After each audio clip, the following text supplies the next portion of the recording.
Acute encephalitis syndrome every year kills many children in Bihar and eastern Uttar Pradesh. Government and health departments have been fighting with the syndrome for many years, but the disease continues to remain a mystery for the medical fraternity. This year itself, about 120 cases have been reported in Bihar alone.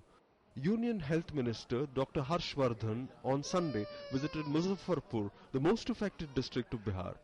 A mega immunization campaign is going on in all the affected areas till Monday.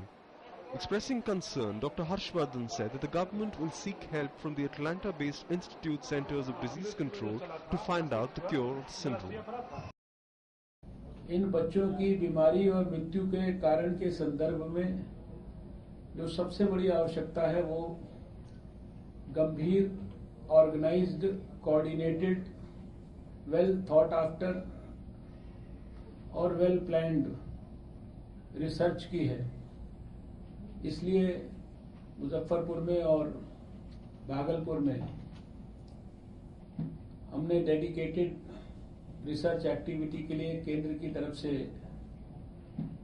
Teams बनाकर वहां पर काम किया जाए और सभी अंतर्राष्ट्रीय संस्थाएं उसमें WHO, यूनिसेफ और दुनिया का सबसे प्रतिष्ठित संस्थान centre for disease control and prevention Atlanta उसके अंदर सहयोग करें।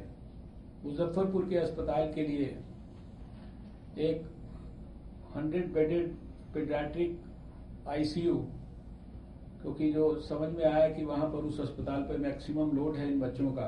आसपास के 10 जिलों में भी जो प्रमुख अस्पताल है वहां पर 10-10 बेड की ICU देने का हम लोगों ने निर्णय किया है।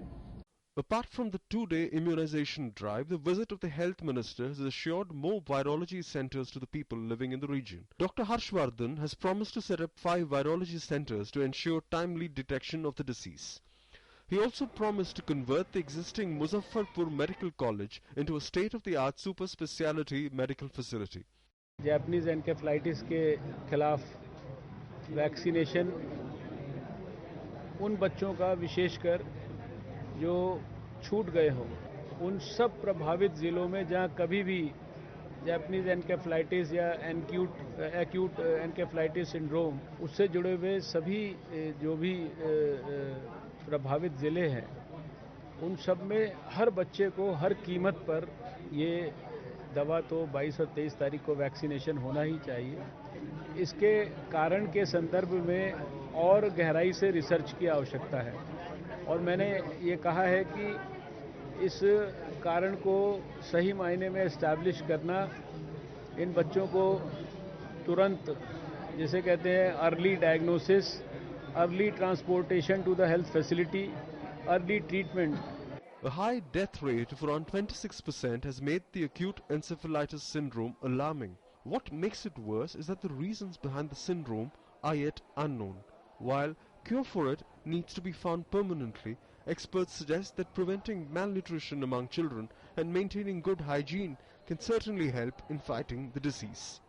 Bureau Report, DD News.